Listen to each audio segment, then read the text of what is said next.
स्वर्गत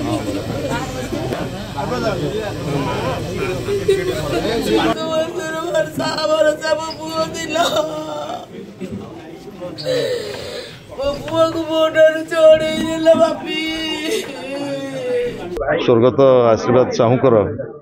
परिवार को Biju Janata Dal fact finding team आम आसीचु। पूर्वतन मुख्यमंत्री विरोधी दल नेता नवीन बाबू एक कथा जानिला परे से तुरंत हाटडेलांगर रतनपुर गाँव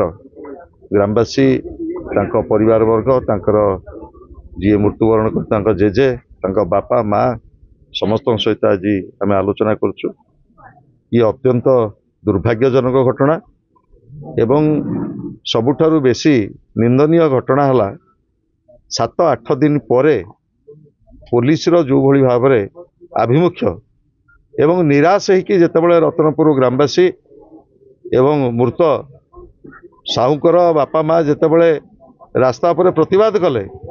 सेतेबेले पुलिस जो भली भाव में 46 जनक ना रे केस करछि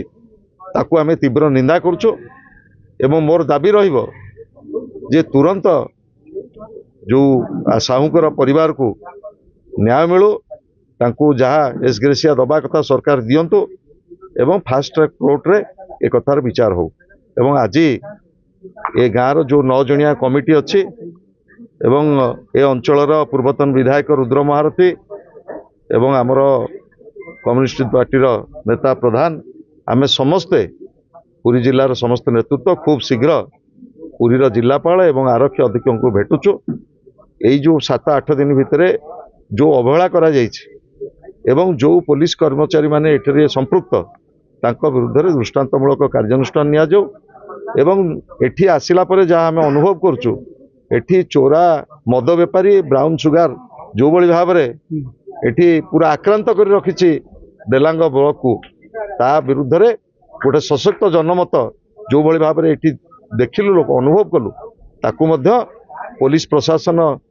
निश्चय नियंतु एसपी एक कथा को टिके दायित्वर सहित नियंतु एवं ये घटना शेष घटना जेमिति हो एवं आ परे जेमिति पुनरावर्ती पुरी जिले में आईन श्रृंखला परिस्थिति जेमिति कौनसी जगार एभली संवेदनशील घटना केबे भी न घटू से प्रशासन को आम चेतई दौचु एवं पीड़ितांकर परिवार पाखरे आम संपूर्ण भाव में आज छिड़ा हबु। आम सहित आमर जयदेवर मान्यवर विधायक नवकिशोर मल्लिक भुवनेश्वर उत्तर मान्यवर विधायक सुशांत कुमार राउत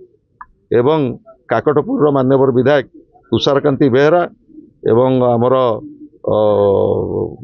धर्मशाला पूर्वतन विधायक आमर जीतू बलवंत राय आमे समस्ते आसीथिलु। आम सहित मध्य जिला परिषदर प्रेसिडेंट स्वप्नाराणी स्वाई एवं जिला परिषदर उपाध्यक्ष श्रीयुत स्वाधीन नायक समस्ते आमे आसीथिलु। तांकर एभली अवस्था रे आमे परिवार वर्ग को रतनपुर ग्रामवासी समस्त को समवेदना जनाउछु। एगोटे गुरुत्वपूर्ण कथा जदि गाँ पिला गाँ दांड असुरक्षित हो पड़ी केमती पिला कोठी सुरक्षित बनिबे ये तो गोटे दुर्भाग्यर कथा। गोटे नूतन सरकार आसिला परे जो आश्वस्त करते ओडिशावासी की आज आपण निजे आज अनुभव करते आईन श्रृंखला परिस्थितिर जो भली भाव में चरम अधोगति ये गोटे आइसोलेटेड केस नुह सारा राज्य रे मयूरभंज ठू आरंभ करी मालकानगिरी पर्यंत कुचिंडा ठू आरंभ करी भुवनेश्वर नाक तले डेलांगा हाट डेलांगर रतनपुर गाँव ये जो अभावनीय घटना ताकू गणमाध्यम ये 7 दिन धरिकी मो पाखे जहाँ खबर 2 दिन पर डेलांग पिपिलीर गणमाध्यम ये कथा को प्रशासन उपरे चाप सृष्टि करिवारे सक्षम हेले जो पुलिस आसिक इनक्वारी के आगू को नेला एवं रतनपुर ग्रामवासी